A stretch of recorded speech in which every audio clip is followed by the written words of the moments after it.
Screen દેખાય છે બધાને? યસ. Yes. આજનો જે પોઈન્ટ છે એ છે preprocessor in C. C લેંગ્વેજમાં પ્રી પ્રોસેસર શું છે એ સમજવાનું છે.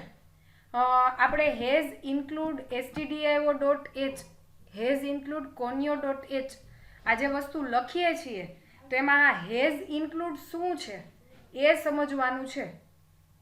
આ તમે હેઝ ઇન્ક્લુડ યુઝ કરો છો એવી જ રીતે હેઝ ડિફાઇન છે. હેઝ ઇન્ક્લુડનો જે રીતે યુઝ કરો છો એ રીતે હેઝ ડિફાઇનનો પણ તમે યુઝ કરી શકો. હેઝ ઇન્ક્લુડ યુઝ કરો છો એમાં તમે બે રીતે ફાઇલને ઇન્ક્લુડ કરી શકો. એક આ રીતે એન્ગ્યુલર બ્રેકેટથી અને ડબલ કોટેશનથી પણ આનો યુઝ થાય છે. તો ક્યારે તમારે આ વસ્તુ યુઝ કરવી, ક્યારે તમારે આ લાઈન યુઝ કરવી, આ બધાનું ડિસ્કશન આપણે આજના લેક્ચરમાં કરશું. હેઝ ઇન્ક્લુડ શું છે, હેઝ ડિફાઇન શું છે, મેઇન તો આપણે બે જ વસ્તુ જોવાની છે, હેઝ ઇન્ક્લુડ અને હેઝ ડિફાઇન. પણ હેઝ ઇન્ક્લુડ બે રીતે થશે એ જોશું, અને હેઝ ડિફાઇન શું છે એ જોશું, અને હેઝ ડિફાઇન કઈ રીતે થાય છે એ વસ્તુ આપણે આજે જોવાની છે. તો આજનો પોઈન્ટ આપણે સ્ટાર્ટ કરીએ. Pre processor in C. Pre processor શું છે સી લેંગ્વેજમાં? તો કે the pre processor process the C source code before it pass to the compiler. તમે જે આ પ્રોગ્રામ લખો છો 2 નંબરના એડિશનનો, 2 નંબરના સબસ્ટ્રેક્શનનો, તો આ જે તમારો પ્રોગ્રામ છે એ તમારા પ્રોસેસર પાસે જાય છે, તમારા કમ્પાઇલર પાસે જાય છે. એ કમ્પાઇલર પાસે જતા પહેલાં જે પ્રોસેસ થાય છે એ પ્રોસેસને કહેવાય પ્રી પ્રોસેસર. આ જે પ્રોસેસિંગ થાય છે એ પ્રોસેસિંગને કહેવાશે પ્રી પ્રોસેસર. હાઇલાઇટ કરું છું પ્રી પ્રોસેસર શું છે એ. પ્રી પ્રોસેસરનો સિમ્પલ મિનિંગ એવો થયો કે તમારો જે સોર્સ કોડ છે એ કમ્પાઇલર પાસે જાય છે. એ કમ્પાઇલર પાસે જતા પહેલાં જે પ્રોસેસિંગ થાય છે એ પ્રોસેસિંગને કહેવાશે પ્રી પ્રોસેસર. પ્રી પ્રોસેસર એટલે શું એ આઈ હોપ બધાને ખ્યાલ આવી ગયો છે. પ્રી પ્રોસેસર શું છે એ બધાને આઈ હોપ હવે ખ્યાલ આવી ગયો છે. પ્રી પ્રોસેસરનો Yes. ઓકે, પ્રી પ્રોસેસરનો સિમ્પલ મિનિંગ શું થયો? તો કે તમારો જે સોર્સ કોડ છે, સોર્સ કોડનો સિમ્પલ મિનિંગ શું થયો? તો કે તમે 2 નંબરના એડિશન માટે પ્રોગ્રામ લખ્યો છે, hash include stdio dot h, conio dot h ને વોઇડ મેઇન ને 2 નંબર ડિક્લેર કર્યા, પછી 2 નંબરનું એડિશન કરીને 3જા નંબરમાં સ્ટોર કર્યા. તો તમારો જે આખો કોડ છે એ કોડ કમ્પાઇલર પાસે જાય છે. કમ્પાઇલર પાસે જાતા પહેલા જે પહેલાની જે પ્રોસેસ છે એ પ્રોસેસને કહેવાશે pre processor. Pre processor directives are executed before the C source code pass through the compiler. C source code તમારો જે સી લેંગ્વેજનો સોર્સ કોડ છે, તમારો જે પ્રોગ્રામ છે એ પ્રોગ્રામ કમ્પાઇલર પાસે જાય છે એ પહેલાં શું એક્ઝિક્યુટ થશે? તો કે pre processor ડિરેક્ટિવ્સ. Pre processor directive શું છે? તો કે પ્રી પ્રોસેસર ડિરેક્ટિવ છે એ એક ટાઈપનો પ્રોગ્રામ છે, એક ટાઈપનો કોડ છે. તો તમારો જે સી લેંગ્વેજમાં જે કોડિંગ પહોંચે છે, તમારો સોર્સ કોડ પહોંચે છે કમ્પાઇલરની પાસે, એ પહેલાં શું થશે? તો કે એ પહેલાં પ્રી પ્રોસેસર ડિરેક્ટિવ્સ છે એ પ્રી પ્રોસેસર ડિરેક્ટિવ્સ છે એ એક્ઝિક્યુટ થશે. તો પ્રી પ્રોસેસર ડિરેક્ટિવ શું છે? તો કે એક ટાઈપનો કમાન્ડ છે, એક ટાઈપનો પ્રોગ્રામ છે. એ પ્રોગ્રામ શેમાં એક્ઝિક્યુટ થશે? તો કે પ્રી પ્રોસેસર એક્ઝિક્યુટ કરશે પ્રી પ્રોસેસિવ ડિરેક્ટિવ્સને. ચલો, આ પેલો આખા પોઈન્ટમાં કોઈને પ્રોબ્લેમ છે? નો. આ પ્રી પ્રોસેસર ડિરેક્ટિવ્સ છે ને, પ્રી પ્રોસેસર ડિરેક્ટિવ્સ એને બીજું કહેવાય પ્રી પ્રોસેસર કમાન્ડ એ કહી શકાય. કમાન્ડ એટલે શું? તો કે એક લાઈનનો કોડ હોય એને કમાન્ડ કહેવાય. તો તમારા કમ્પાઇલર પાસે સોર્સ કોડ જાય એની પહેલાં તમારા જે આ પ્રી પ્રોસેસરના કમાન્ડ છે ને એ કમાન્ડ એક્ઝિક્યુટ થશે. હવે એ કમાન્ડ શું છે એ નેક્સ્ટ પોઈન્ટમાં હું તમને સમજાવું. The preprocessor directives usually written at the beginning of the C program. C પ્રોગ્રામની પહેલાં તમે જે લખો છો, લાઈન લખો છો, જે કોડ લખો છો, એ કોડને શું કહેવાશે? તો કે એને કહેવાશે પ્રી પ્રોસેસર ડિરેક્ટિવ્સ. આ જે હેઝ ઇન્ક્લુડ કરીને લખો છો stdio ડોટ એચ, એને કહેવાશે પ્રી પ્રોસેસર ડિરેક્ટિવ્સ. તો હેઝ ઇન્ક્લુડ છે એ શું છે? તો કે પ્રી પ્રોસેસર ડિરેક્ટિવ્સ છે. These directives are precedent with has symbol and there is no semicolon at the end. તમારે જો આ કમાન્ડ લખવા છે તો આ કમાન્ડ માટેની કયા રૂલ્સ છે તો કે હંમેશા એ હેઝ સિમ્બોલથી સ્ટાર્ટ થશે. આ જે હેઝ છે એ હેઝ સિમ્બોલથી જ સ્ટાર્ટ થશે. નેક્સ્ટ તમારું જે આ કમાન્ડ છે ડિરેક્ટિવ્સ છે એની પાછળ ક્યારેય સેમિકોલન નહીં હોય. તમે ક્યારેય આવું લખ્યું હેઝ ઇન્ક્લુડ stdio.h પાછળ સેમિકોલન આવું લખ્યું છે ક્યારેય? નો. શું કામ? તો કે આ નિયમની બહાર છે. તમારે પ્રી પ્રોસેસર ડિરેક્ટિવ્સનો યુઝ કરવો હોય તો એ હંમેશા હેઝથી સ્ટાર્ટ થશે અને ક્યારેય પાછળ સેમિકોલન હશે નહીં. ચલો આ બે રૂલ્સ ખ્યાલ આવી ગયો. હંમેશા હેઝથી સ્ટાર્ટ થવું જોઈએ અને પાછળ ક્યારેય સેમિકોલન હોવા જોઈએ નહીં. Okay okay. હજી આમાં એક ત્રીજો નિયમ શું થયો તો કે હંમેશા ક્યાં હશે તો કે સી પ્રોગ્રામના પહેલા હશે. એટલે તમારું વોઇડ મેઇન હશે એ વોઇડ મેઇનની પહેલા જ આ પ્રી પ્રોસેસર ડિરેક્ટિવ્સ અથવા તો પ્રી પ્રોસેસર કમાન્ડ છે એ કમાન્ડ હંમેશા સી પ્રોગ્રામની પહેલા, બિગિનિંગ એટલે પહેલા, તો સી પ્રોગ્રામની પહેલા જ હંમેશા આ રાઇટ થયેલા હશે. તો 3 મેં વસ્તુ સમજાવી. પ્રી પ્રોસેસર ડિરેક્ટિવ્સ છે એ પ્રી પ્રોસેસર ડિરેક્ટિવ હંમેશા હેઝ સિમ્બોલથી સ્ટાર્ટ થશે, એની પાછળ ક્યારેય સેમિકોલન નહીં હોય અને હંમેશા સી પ્રોગ્રામના બિગિનિંગમાં હશે. બિગિનિંગ એટલે પહેલા, સ્ટાર્ટિંગમાં જ આ પ્રી પ્રોસેસર ડિરેક્ટિવ્સ છે એ લખેલી હશે. ચલો આ 3 વસ્તુમાં કોઈને પ્રોબ્લેમ છે? ખ્યાલ આવી ગયો? Okay, good. તો બે મેઇન જે પ્રી પ્રોસેસર ડિરેક્ટિવ્સ છે એમાં બે કયા છે તો કે હેઝ ઇન્ક્લુડ અને બીજું છે હેઝ ડિફાઇન. હેઝ ઇન્ક્લુડ અને બીજું છે હેઝ ડિફાઇન. હેઝ ઇન્ક્લુડનો આપણે ઓલરેડી યુઝ કરી ગયા છીએ. હેઝ ઇન્ક્લુડ કઈ જગ્યાએ હેઝ ઇન્ક્લુડ કઈ જગ્યાએ યુઝ થયું હતું? Very good. વોઇડ મેઇન ની પહેલા ઉપર જ. યસ, વોઇડ મેઇન ની પહેલા જ. તો આ જે નિયમ હતો એ નિયમ આપણે ઇન્ક્લુડ માટે ફોલો કર્યો. પ્રી પ્રોસેસર ડિરેક્ટિવ્સ છે એમાં મોસ્ટલી શેનો યુઝ થાય છે પ્રોગ્રામમાં તો કે એક ઇન્ક્લુડનો યુઝ થાય છે અને એક ડિફાઇનનો યુઝ થાય છે. ડિફાઇન આપણા માટે નવું છે, ઇન્ક્લુડ આપણે ઓલરેડી સ્ટડી કરી ગયા છીએ. તો આમાં જે નિયમ છે એ બધાય નિયમ આપણે ઇન્ક્લુડ માટે ફોલો કર્યા કે નહીં? આમાં જે 3 નિયમ હતા એ 3 નિયમ મેં ઇન્ક્લુડ માટે ફોલો કર્યા હતા. યસ ઓર નો? હા. આપણે પ્રોગ્રામ સ્ટાર્ટ કરીએ એમાં હંમેશા સ્ટાર્ટિંગમાં હેઝ ઇન્ક્લુડ કરીને stdio.h એટલે સ્ટાન્ડર્ડ હેડર ફાઇલ છે એનો યુઝ કર્યો હતો. પછી એની પાછળ ક્યારેય આપણે સેમિકોલન લખ્યું નથી. યસ ઓર નો? અને હંમેશા હેઝથી સ્ટાર્ટ થાય છે. તો 1 by 1 આપણે બે વસ્તુ જોશું. એમાં પહેલી જોઈએ હેઝ ઇન્ક્લુડ. હેઝ ઇન્ક્લુડ ક્યારે યુઝ થાય એમાંય તમે બે રીતે હેઝ ઇન્ક્લુડનો યુઝ કરી શકો છો. એમાં કઈ રીત શેની માટે છે એ આપણે 1 by 1 જોઈ લઈએ. These preprocessor directives include file into another file. Has include directive છે એ હેઝ ઇન્ક્લુડ ડિરેક્ટિવ શું કરશે તો કે તમારો દાખલા તરીકે add.c તમારી એક ફાઇલ છે add.c.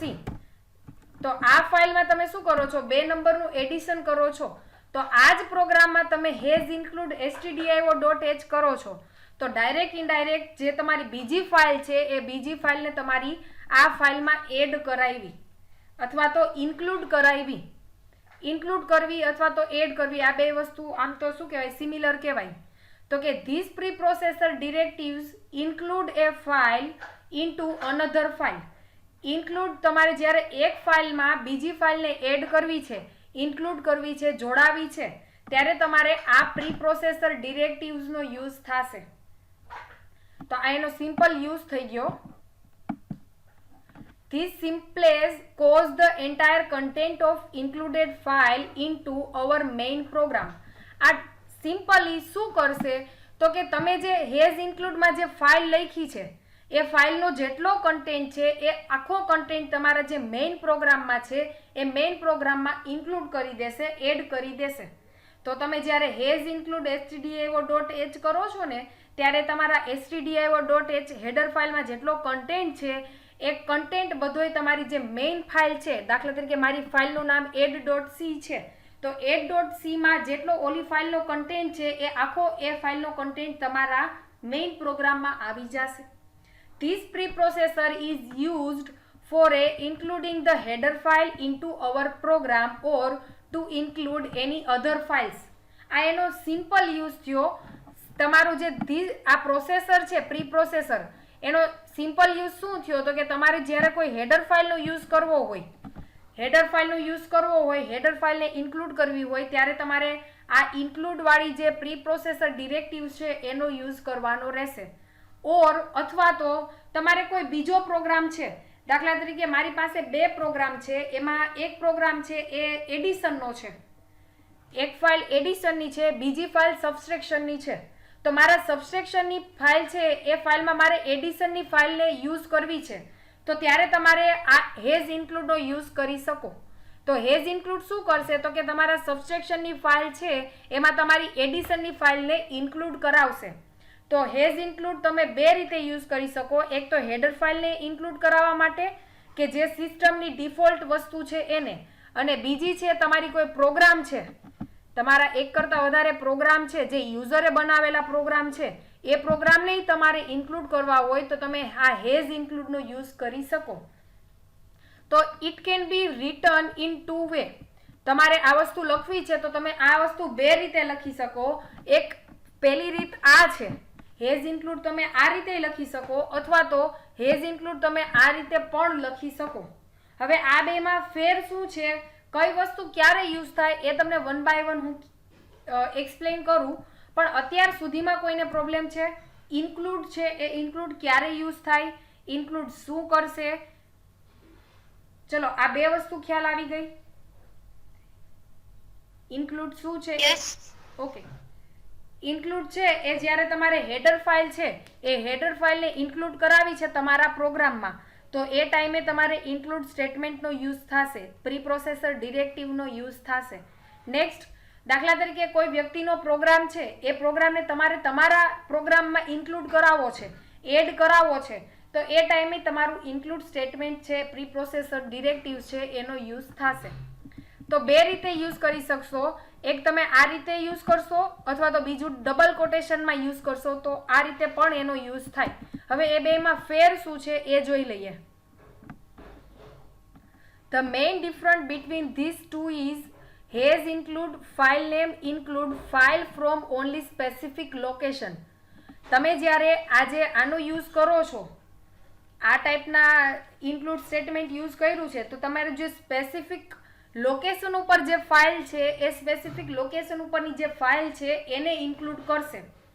વેન હેઝ ઇન્ક્લુડ પછી ડબલ કોટેશનમાં તમે જો યુઝ કરો છો તો એમાં શું કરશે તો કે સ્પેસિફિક લોકેશન ઉપર એ ફાઇલને ઇન્ક્લુડ કરે, અથવા તો કરંટ ડિરેક્ટિવ છે, કરંટ ડિરેક્ટરી છે, એ ડિરેક્ટરીનો જે કન્ટેન્ટમાં જો ચેક કરવા જશે કે કરંટ ડિરેક્ટરીમાં તમારી ફાઇલ છે, તો એ કરંટ ડિરેક્ટરીમાં જો ફાઇલ હોય તો એમાંથી પણ એડ કરશે. તો આમાં શું કરશે તો કે સ્પેસિફિક લોકેશન ઉપર જ, દાખલા તરીકે એક ફોલ્ડરમાં મેં કીધું હોય કે આ ફોલ્ડરનો જ તમારે ફાઇલ લેવાની છે, તો એ ટાઈમે જો સ્પેસિફિક લોકેશન તમારી પાસે હોય તો તમારે આ જે સ્ટેટમેન્ટ છે એ પહેલા સ્ટેટમેન્ટનો યુઝ કરવાનો રહેશે. પણ જો તમારી પાસે સ્પેસિફિક લોકેશન નથી અને એક ડિરેક્ટરીનો યુઝ કરવો છે કે specific location as well as current directory, તો એક કરંટ ડિરેક્ટરી અથવા તો સ્પેસિફિક લોકેશનમાં જો તમારે હેડર ફાઇલને ઇન્ક્લુડ કરાવી છે એ લોકેશન ઉપરથી, તો તમે આ ડબલ કોટેશન વાળી જે નેક્સ્ટ લાઇન છે એનો યુઝ કરી શકો. ચલો આ બેમાં કોઈને પ્રોબ્લેમ છે? Okay, good. Header file or standard header file, આ જે પેલું છે એ શું છે તો કે તમે આનો યુઝ કરશો એનો મતલબ શું થયો તો કે તમે હેડર ફાઇલનો યુઝ કરો છો અથવા તો સ્ટાન્ડર્ડ હેડર ફાઇલનો યુઝ કરો છો જે સિસ્ટમમાં ઓલરેડી આપેલી છે એનો, તો એ ટાઈમે તમારે આ ટાઈપનો યુઝ કરાય. આ ટાઈપના જે એન્ગ્યુલર બ્રેકેટ છે એ બ્રેકેટનો યુઝ કરો અને પછી આ જે લેસ દેન ગ્રેટર દેનની જે સાઇન છે એની અંદર તમારી ફાઇલનું નામ લખો તો એનો સિમ્પલ મિનિંગ શું થયો તો કે કમ્પાઇલરને એવો ખ્યાલ આવશે કે આ છે એ તમારી હેડર ફાઇલ છે અથવા તો સ્ટાન્ડર્ડ હેડર ફાઇલ છે. તો આનાથી શું થશે તો કે આનાથી stdio.h છે એ તમારી સ્ટાન્ડર્ડ હેડર ફાઇલ છે અથવા તો હેડર ફાઇલ છે. એ કમ્પાઇલરને એવો ખ્યાલ આવશે કે આ એક સ્પેસિફિક લોકેશન ઉપર જઈને જ આને ઇન્ક્લુડ કરવાની છે. પણ જો તમે ડબલ કોટેશનમાં યુઝ કર્યો છે તો એનો મતલબ એવો થયો કે આ યુઝર ડિફાઇન્ડ ફાઇલ છે. કમ્પાઇલરને આ વસ્તુ કઈ રીતે ખ્યાલ આવશે તો કે તમે જો આની અંદર તમારી ફાઇલ છે એ ફાઇલને મૂકી છે તો કમ્પાઇલરને ઓટોમેટિક ખ્યાલ આવશે કે આ સ્ટાન્ડર્ડ હેડર ફાઇલ છે અથવા તો હેડર ફાઇલ છે. પણ જો તમે ડબલ કોટેશનમાં આ વસ્તુ એડ કરી છે તો ડબલ કોટેશનમાં એડ કરી છે એનો મતલબ એમ કે આ યુઝર ડિફાઇન્ડ ફાઇલ છે. યુઝર ડિફાઇન્ડ ફાઇલ એટલે શું તો કે યુઝરે બનાવેલી ફાઇલ. સ્ટાન્ડર્ડ હેડર ફાઇલ અથવા તો હેડર ફાઇલ એટલે શું તો કે જે કમ્પાઇલરે ઓલરેડી એની અંદર સેટ થયેલી છે એવી બનાવી હશે યુઝરે જ પણ એ ફાઇલ છે એ કમ્પાઇલરમાં ડિફોલ્ટ આપેલી હશે. જ્યારે આ જે વસ્તુ છે એ વસ્તુ યુઝરે પોતાની રીતે પોતાને ગમે એવી બનાવેલી હશે. તો આનો સિમ્પલ એક્ઝામ્પલ છે ને પહેલાનો એક્ઝામ્પલ થયો stdio.h, conio.h, math.h એ તમારા આ જે પહેલા છે એનો એક્ઝામ્પલ થયો. આ બીજાનો એક્ઝામ્પલ કયો તો કે દાખલા તરીકે તમે એક પ્રોગ્રામ બનાવ્યો છે add.c, મલ્ટિપ્લિકેશન માટે mul.c, ડિવિઝન માટે div.c, સબસ્ટ્રેક્શન માટે sub.c. તો તમારા જે અલગ અલગ તમે અત્યાર સુધીના પ્રોગ્રામ બનાવ્યા એ એક્ઝામ્પલ કોનો થયો તો કે આ બીજા નંબરનો જે હેડર ઇન્ક્લુડ છે એનો એક્ઝામ્પલ થયો. તો આ જે છે એનો સ્ટાન્ડર્ડ હેડર ફાઇલ થઈ. અને જો યુઝર ડિફાઇન્ડ હેડર ફાઇલ તમારે યુઝ કરવી હોય તો એની માટે તમારે ડબલ કોટેશનમાં યુઝ કરવી પડશે.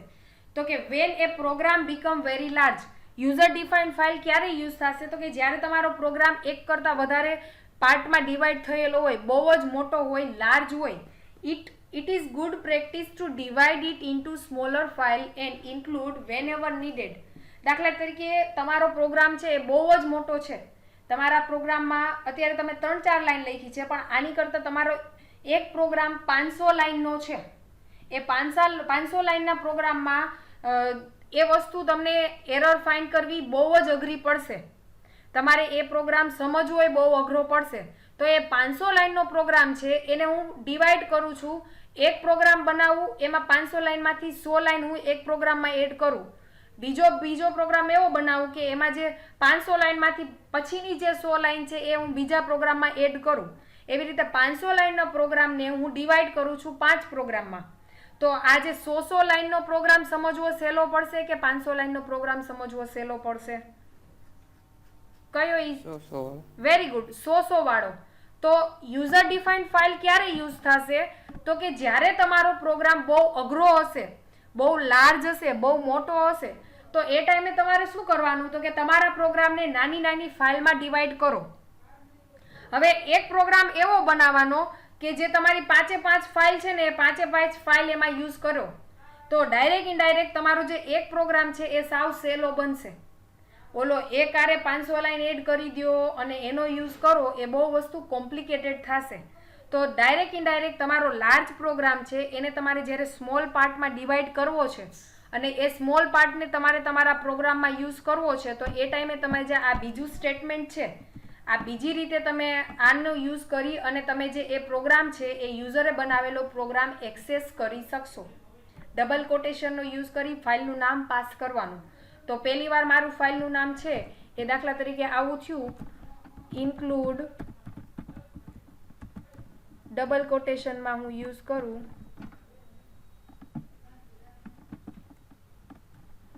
આમાં હું યુઝ કરું છું ફાઇલ 1.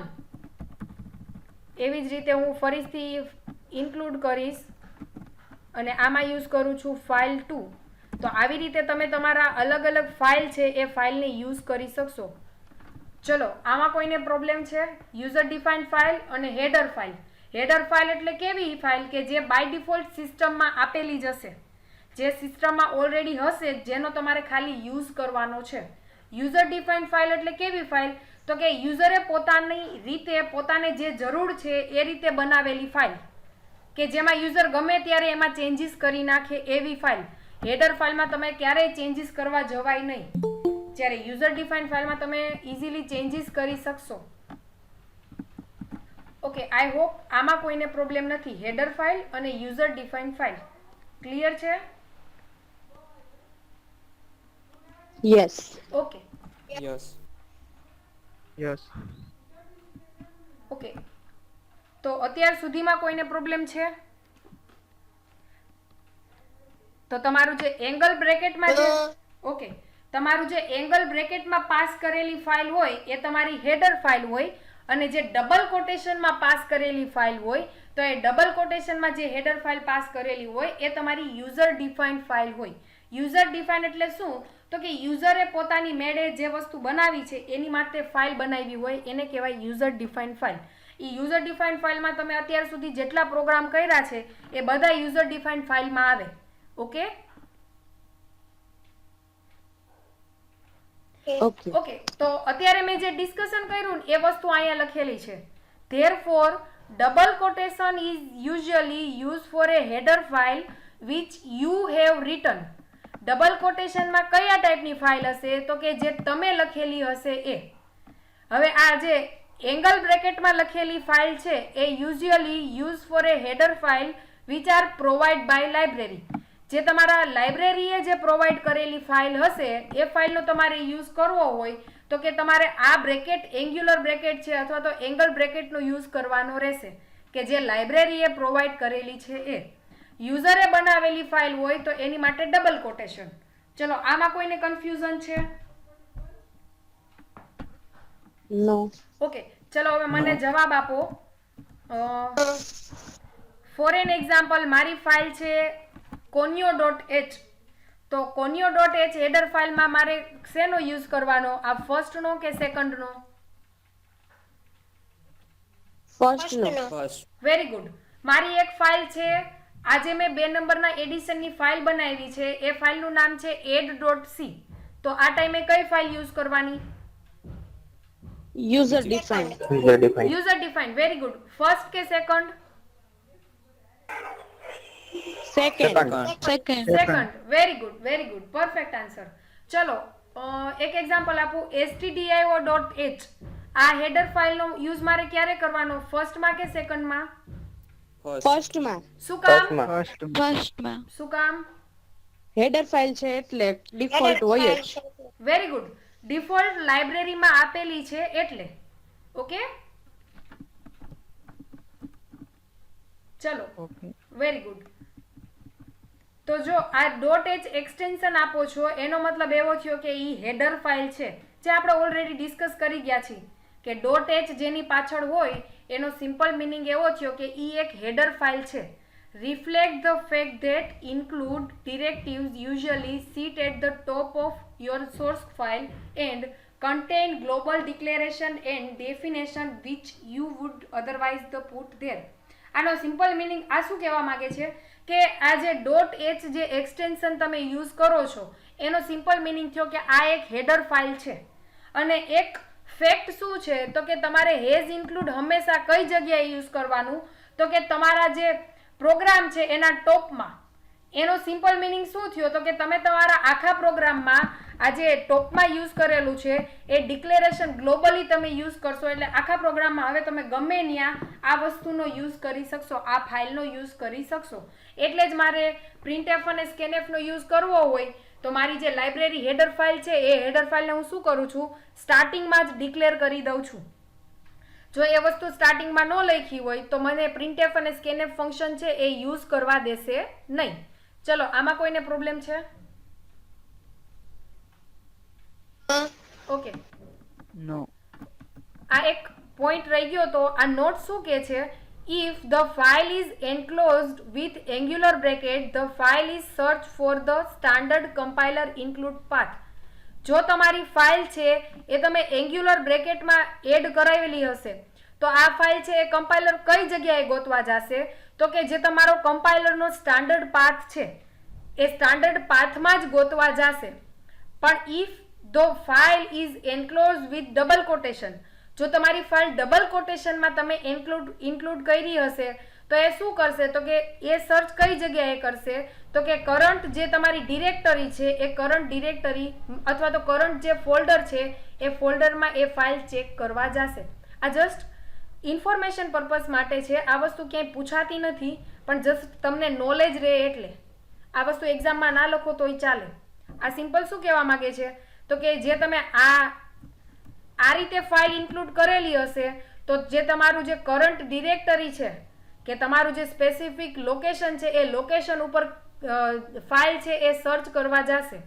એટલે જે ઇન્સ્ટોલેશન જે જગ્યાએ કર્યું છે તમારી હેડર ફાઇલનું ત્યાં જશે. પણ જો આ રીતે તમે કર્યું છે તો એનાથી શું થશે તો કે એ કરંટ ડિરેક્ટરીમાં જશે ને આખા ફોલ્ડરમાં ચેક કરશે કે તમારી ફાઇલ પ્રેઝન્ટ છે કે નહીં. ઓકે, આમાં બહુ કન્ફ્યુઝન થવાની જરૂર નથી. ચલો, આ સમજાઈ ગયું બધાને. ઇન્ક્લુડ ક્યારે યુઝ થાય, એમાં બે રીતે ઇન્ક્લુડ કરી શકો. યસ. Okay, good. કન્ફ્યુઝન નથી ને? ના. No. Very good, very good. ચલો, નેક્સ્ટ છે ડિફાઇન. ડિફાઇન નો યુઝ ક્યારે થાય એના નાના એવી સિન્ટેક્સ અને એક્ઝામ્પલ પણ આપણે આપેલો છે. સાવ લાસ્ટ પોઈન્ટ છે ડિફાઇનનો આજના લેક્ચરમાં. તો અત્યારે આપણે જે પ્રી પ્રોસેસર ડિરેક્ટિવ્સ છે એમાં પ્રી પ્રોસેસર ડિરેક્ટિવ્સમાં પહેલી જે ડિરેક્ટિવ્સ હતી, પહેલો જે કમાન્ડ હતો ઇન્ક્લુડ વાળો એ જોઈ લીધો. હવેનો જે કમાન્ડ છે એ છે ડિફાઇનનો. ડિફાઇન શું છે, ક્યારે યુઝ થાય, એની સિન્ટેક્સ કેવી છે એ જોઈ લઈએ. ઇન્ક્લુડ છે એ આપણે એકવાર યુઝ કરી લીધો છે એટલે એ સમજવું બહુ અઘરું નથી, પણ ડિફાઇન ક્યારે યુઝ થાય એ જોઈ લઈએ. These preprocessor directives is useful for a define any value of any variable or constant which should not be a change during the program execution. તમારે ડિફાઇન નો યુઝ ક્યારે કરવાનો છે તો કે આનો સિમ્પલ યુઝ ક્યારે થશે તો કે વેરિયેબલ અથવા તો કોન્સ્ટન્ટને ડિફાઇન કરવા માટે. હવે વેરિયેબલ અને કોન્સ્ટન્ટ ત્યાં ડિફાઇન કરશો એટલે એનો મતલબ કેવો થયો કે એકવાર તમારો પ્રોગ્રામ એક્ઝિક્યુટ થયો, દાખલા તરીકે મેં ડિફાઇનની વેલ્યુમાં એની વેલ્યુ સેટ કરી છે 10, તો મારો પ્રોગ્રામ એકવાર એક્ઝિક્યુટ થયો તો એ વેરિયેબલની વેલ્યુ 10 આપી દીધી, તો આખા પ્રોગ્રામમાં એ વેરિયેબલની વેલ્યુ ક્યારેય ચેન્જ નહીં થાય. તો ડિફાઇનનો સિમ્પલ મિનિંગ એવો થયો કે જ્યારે તમારે વેરિયેબલ અથવા તો કોન્સ્ટન્ટ છે એને ડિફાઇન કરવા છે, પણ કેવા ટાઈપનું ડિફાઇન કરવું છે તો કે એની વેલ્યુ કમ્પાઇલર ટાઈમે એક્ઝિક્યુશન ટાઈમે ક્યારેય ચેન્જ થવો જોઈએ નહીં. તો જ્યારે એની વેલ્યુ ચેન્જીસ નથી કરવા દેવી તો એ ટાઈમે એ વેરિયેબલને તમારે શેમાં ડિફાઇન કરવાના તો કે આ હેઝ ડિફાઇન પ્રી પ્રોસેસર ડિરેક્ટિવ્સની મદદથી ડિફાઇન કરવાના રહેશે. જો તમે નોર્મલ ડિફાઇન કર્યા હશે તો એની વેલ્યુ ચેન્જ કરવા દેશે, પણ આ હેઝ ડિફાઇનથી તમે ડિફાઇન કરેલા છે, વેલ્યુ અસાઇન કરી છે, તો કમ્પાઇલરને શું ખ્યાલ આવશે તો કે આ જે વસ્તુ છે, આ જે વેરિયેબલ છે એ વેરિયેબલને મારે આખા પ્રોગ્રામમાં એક્ઝિક્યુશન ટાઈમે ક્યારેય ચેન્જ કરવા દેવા નથી. ચલો, હેઝ ડિફાઇનનો સિમ્પલ મિનિંગ ખ્યાલ આવી ગયો ક્યારે યુઝ થાય? કોઈને પ્રશ્ન છે? એકવાર સમજાવો ને મેડમ. જો એકવાર સમજાવું. આનો સિમ્પલ મિનિંગ કેવો થયો? હેઝ ડિફાઇન છે ને એ હેઝ ડિફાઇન કમ્પાઇલરને શું કહેશે તો કે મારી પાસે જે વેરિયેબલ છે, મારી પાસે જે કોન્સ્ટન્ટ છે એ કોન્સ્ટન્ટને તારે એક્ઝિક્યુશન ટાઈમે ચેન્જ કરવાનો નથી. તારે એક્ઝિક્યુશન જેવી રીતે કરવું હોય એવી રીતે કર, પણ મારો જે વેરિયેબલ અથવા તો મારી પાસે જે કોન્સ્ટન્ટ છે એની વેલ્યુ બદલાવી જોઈએ નહીં. દાખલા તરીકે પાઈ ઇક્વલ ટુ 3.14 આપી દીધા છે, તો પાઈની વેલ્યુ ક્યારેય ચેન્જ થાય? પાઈની વેલ્યુ હા, તો પાઈની વેલ્યુ તમારે ડિક્લેર કરવી હોય તો એક ડિફાઇન કઈ જગ્યાએ કરવાની તો કે અહીંયા ડિફાઇન કરવાની. કેમ કે પાઈ છે એ એવા ટાઈપનો વેરિયેબલ છે કે એનો તમે કેલ્ક્યુલેશન કરો તો એની વેલ્યુમાં ચેન્જીસ ન આવે. પણ દાખલા તરીકે બે નંબરના એડિશનમાં integer a equal to 10, integer b equal to 20, હવે c equal to a plus b, તો ડાયરેક્ટ ઇનડાયરેક્ટ તમારો જે c વેરિયેબલ છે એની વેલ્યુમાં ચેન્જીસ થયો? Yes or no? c વેરિયેબલની વેલ્યુમાં ચેન્જીસ થયો? યસ. તો તમારે જે c વેરિયેબલ છે એ તમારે ડિફાઇન ટાઈમે યુઝ કરાય નહીં. શું કામ તો કે પ્રોગ્રામના એક્ઝિક્યુશનમાં તમારે c વેરિયેબલની વેલ્યુમાં ચેન્જીસ કરવો છે એટલે.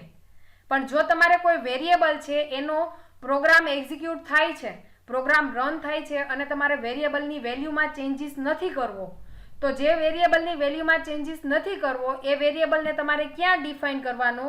આ પ્રી પ્રોસેસર ડિરેક્ટિવ્સમાં ડિફાઇન કરવાનો રહેશે. ક્લિયર છે? Yes Yes. ઓકે. Yes.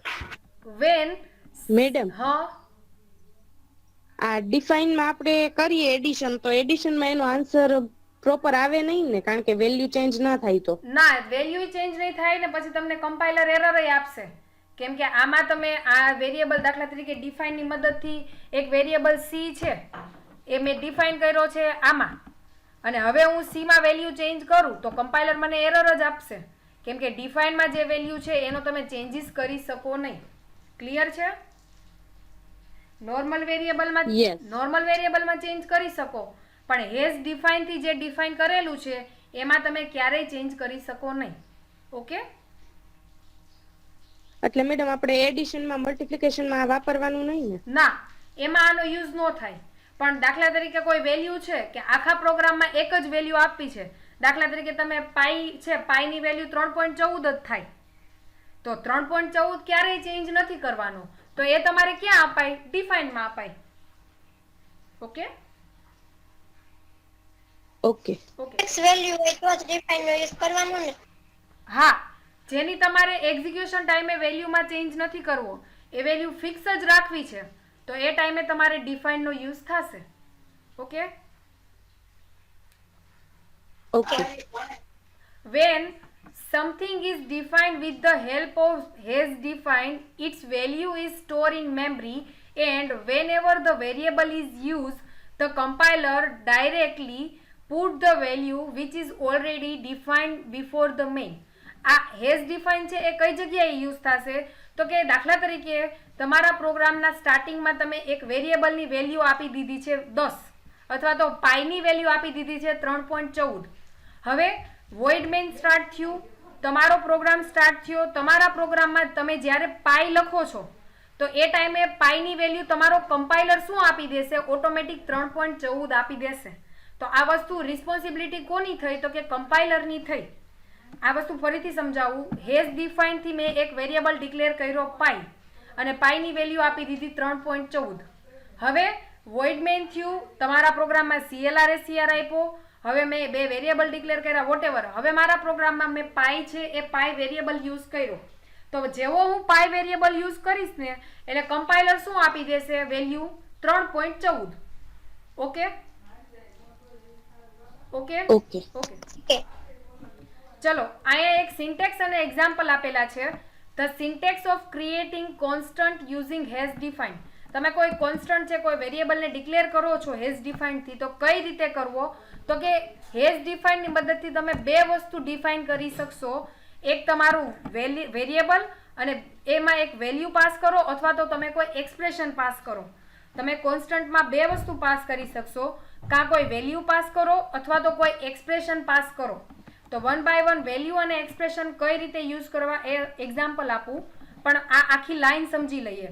એમાં સી નેમ છે એ સી નેમ શું છે? તો કે તમારા કોન્સ્ટન્ટનું નામ. અહીંયા તમે પાઈ લખો, એ લખો, બી લખો, FYBCA લખો, કે તમારું કોઈ પણ નામ લખો, એ સી નેમની જગ્યાએ તમારા કોન્સ્ટન્ટનું નામ આવશે. Most C programmer define there constant name in upper case. તમે જ્યારે હેઝ ડિફાઇનનો યુઝ કરો છો ત્યારે તમે જે સી નેમ યુઝ કરો છો એ હંમેશા અપર કેસમાં હોવું જોઈએ. પણ મોસ્ટ ઓફ આ વસ્તુ ન કરો તો ચાલશે, પણ જનરલી કોઈ પણ જે સારા ડેવલપર અથવા તો પ્રોગ્રામર હોય એ તમે જે હેઝ ડિફાઇનમાં જે કોન્સ્ટન્ટનું નામ હશે એ હંમેશા કેપિટલમાં હશે. આ રીતે હેઝ ડિફાઇન અને જે તમારું જે કોન્સ્ટન્ટનું નામ છે એ આ રીતે યુઝ કરવાનું, અથવા તો તમે આવી રીતે લખો તોય ચાલે, FYBCA. સમજો છો? તો આ કોન્સ્ટન્ટનું નામ કેપિટલ લખો તો વધારે સારું. નેક્સ્ટ છે ધ વેલ્યુ ઓફ કોન્સ્ટન્ટ. અહીંયા તમે વેલ્યુમાં 10, 20, 30, ABC ડબલ કોટેશનમાં તમારું નામ, તો અહીંયા કોઈ પણ વેલ્યુ પાસ કરી શકો.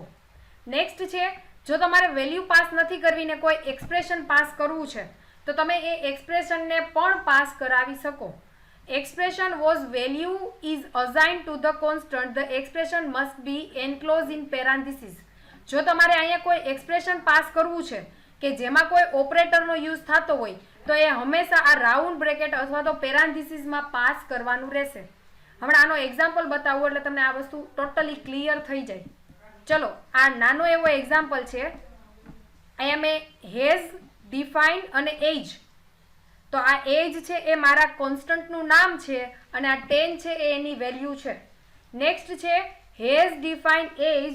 હવે જો અહીંયા મેં મારું એક ઓપરેટરનો યુઝ કર્યો છે તો જ્યારે તમે એક્સપ્રેશનમાં ઓપરેટરનો યુઝ કરવો હોય તો તમારે એક્સપ્રેશનને શું કરવાનું તો કે રાઉન્ડ બ્રેકેટ અથવા તો પેરાન્થિસિસમાં પાસ કરવાનું રહેશે.